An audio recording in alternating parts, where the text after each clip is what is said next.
mee afaan Ingiliffaatiin biyya alaa deemtee ni beektaayii haa jennu. Biyya alaa deemtee ni beektaayii.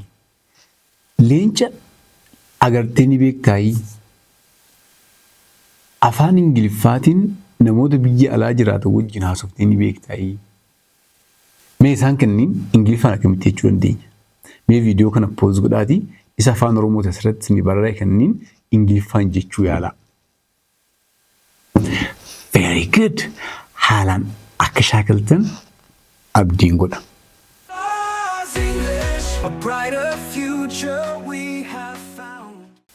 Deemuu jechuun goo jechuudha.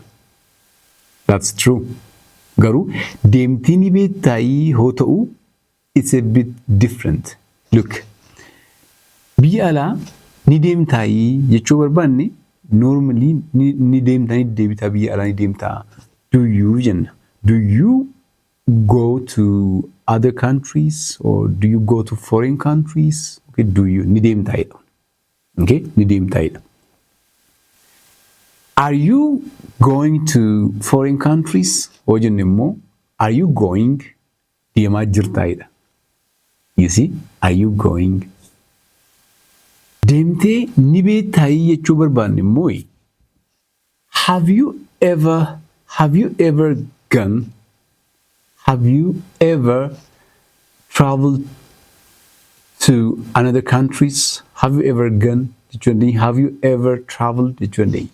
Egaa viidiyoon kun inni har'aa xiyyeeffannaa kan godhu have you ever kan jedhu kan akkamitti akka fayyadamnuu fi yoo deebisnu immoo I have never isa jedhu kana haala kamiin akka fayyadamuu dandeenyudha. Look, let's talk about travel experience. Travel experience. Why imala have you ever fayyadamne yaa haasofnu haa gaafannu. Have you ever traveled by plane? Have you ever traveled by plane? Have you ever? Jechuudha xayyaaraan imaltee ni beektaa jechuudha. Deemtee ni beektaa xayyaaraan. Have you ever jenna. The second one, have you visited another country?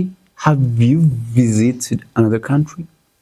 Biyya biraa du'aattee ni beektaayii visit gootee ni beektaayidha. Second. Third one is have you ever stayed in a hotel? Hoteela keessa turtee ni beektaayii yookaan immoo hoteela qabattee turtee hanga ta'e keessa turtee ni beektaayidha. Akkana gootee ni beektaayidha. Have you ever? You see? Have you ever ergeenne booda plus verb 3 isa kana ilaala. Isa kana fayyadamnee yaada barbaanne ibsuu dandeenya jechuudha. Akka barbaannetti gaafii isa kanneen wajjin wal qabatu gaafachuu dandeenya jechuudha. Kanaafuu amma kanatti gaafatan akkamitti deebistuu? Look, have you ever traveled by plane? Xayyaaraan deemtee ni beektaayii. Kanaafuu namni deemee beeku maal jechuu danda'a? Yes, I have. Yes, I have. Namni immoo gonkumaa xayyaaraan deemee hin beekne maal jedhaa? I have never traveled. I have never traveled by plane. Xayyaaraan balalee hin beeku. I have never. Okay? Have you ever traveled by plane? Yes, I have. No, I haven't. Inni deebisuu dandeenya. Yes, I have. No, I haven't. Possible. We can answer that way. I have never inni immoo deebisuu dandeenya jechuudha. I have never jechuun gonkumaa godhee hin beeku jechuudha. Okay? For example, have you visited another country? Biyya biraa du'aattee ni beektaa? No, I've never visited another country. I've never visited another country. You understand? I've never. Good. So, have you ever visited another country? Have you ever stayed in a hotel? Yes, I have. Several times. Yeroo hedduu. Yeah? Lakki gonkumaan beeku. No, I have never stayed in a hotel. I have never gonkumaa jechuudha. I have never stayed. Gonkumaa hoteela qabadhee ture hin beeku. I have never traveled. Imalee hin beeku. I have never. I have never. Have you ever? Gootee ni beektaa namoonni kun. This is about travel. And the second one is about food experience. Let's talk about food experience. Fakkeenyaaf immoo waa'ee barmaatilee yookaan immoo muuxannoo nyaataa namoota gaafachuu barbaadde. Have you ever eaten Chinese food? Nyaata biyya China nyaattee ni beektaayidha. Have you ever eaten Chinese food? Kanaafuu maal jennee deebisna? Yes, I have. Oh no, I haven't. Or no, I have never. Gonkuma. Yeah, dembeku. Gonkuma jechuudha. I have never. Have you ever tried spicy food? Have you ever tried spicy food? Nyaata ho'aa qimamiin itti heddummaate jechuudha. Nyaata nama gubu. Have you ever? Nyaata akkasii nyaattee ni beektaa? Yaaltee ni beektaa? Yes, I have. Several times, many times. Yes, I have. No, I've never tried. No, I have never tried that kind of spicy food. No. Have you ever cooked? Have you ever cooked for your family? Have you ever cooked for your family? Have you ever goote ni beektaa? Yes, I have. No, I haven't. Okay. Cook jechuun nyaata tolchuu jechuudha. Cook jechuun amma inni cooking kun COOK'n kun nyaata tolchuu verbi yoo ta'u gochaa yoo ta'u. Cook, I'm cooking yoon jedhee nyaata tolchaa jiraadha. I'm a good cook yoon jedhe immoo ani sheefii gaariidha nyaata bilcheessaa gaariidha jechuudha. Cooking kun nama nyaata bilcheessu sin ta'a. Bilcheessu sin ta'a lamaaniifuu itti fayyadamna jechuudha. Namni nyaata bilcheessu hedduu cooker jennee fayyadamna. No, cooker is the machine ka nyaata goonu malee namtichi cook jedhama. I'm a good cook. Are you a good cook?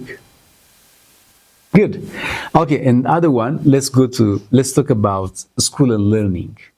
Why mana barumsaa keessatti immoo gaafilee like wal gaafachuu dandeenya. Have you ever forgotten your homework? Hojii manaa kee dagattee beektaa? Have you ever forgotten?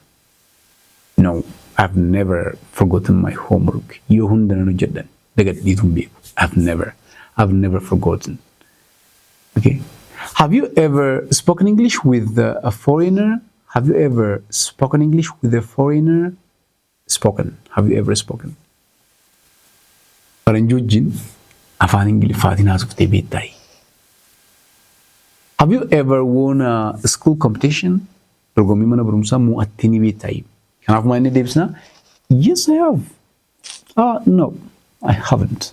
Yes, I have. No, I haven't. Yes, I have. Okay, nan beeka. No, I haven't. No, I haven't won any kind of school competition. Yes, I have won many times. Yeah. Haala kana akkana gootee ni beektaa akkana godhee hin beeku hin jiru haala kana ibsuu hin dandeenye jechuudha. The other one is funny or interesting experience, like funny or interesting experience. Okay?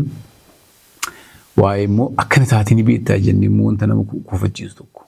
Gaafa jiru fakkeenyaaf. Have you ever fallen asleep in a class? Daree keessatti osoo barattu hirriibnis qabee deemee beekaa? In the class. Have you ever fallen asleep? Raftee ni beektaa osoo barattu hirriibnis qabee beekaa? Yes, I have. I remember once when I was grade maybe 9, grade 10. Yeah, there was a math teacher and he was a bit, not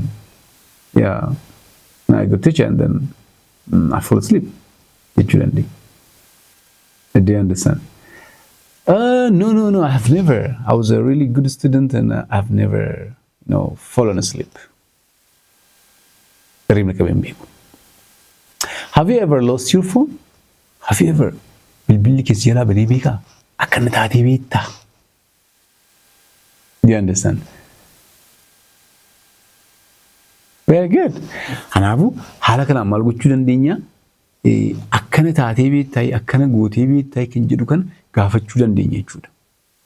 Kunis Ingiliffa keenya hanga ta'e takkaa fi takka ol guddisuu barbaanne expression akkanaa fayyadamna jechuudha.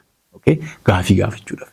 Jireenya isaa keessatti namni tokko wanta ta'ee beeku tokko, wanta godhee beeku tokko, wanta isa mudatee beeku tokko gaafachuu barbaanne fayyadamna jechuudha. Yommuu nu gaafatamne yes I have, no I haven't alattis I have never kan jedhu fayyadamuu dandeenya jechuudha. Yes I have, no I haven't. Ammoo I have never been in Dubai. Biyya Dubai deemee hin beeku. I have never been in Dubai. I have never been to Adama. Adama deemee hin beeku. I have never been. Akkana ta'e hin beeku jechuudha. I have never been. Okay. Haala kanaan have you ever jenne verb 3. Have you ever? Okay. Have you ever I have never verb 3. I've never smoked cigarettes. For example, if you take me, CRR Simbiu, kind of one, I have never smoked cigarettes. I have again the verb 3. And I've had a kind of expression you can feed them, has a wooden ding. Okay?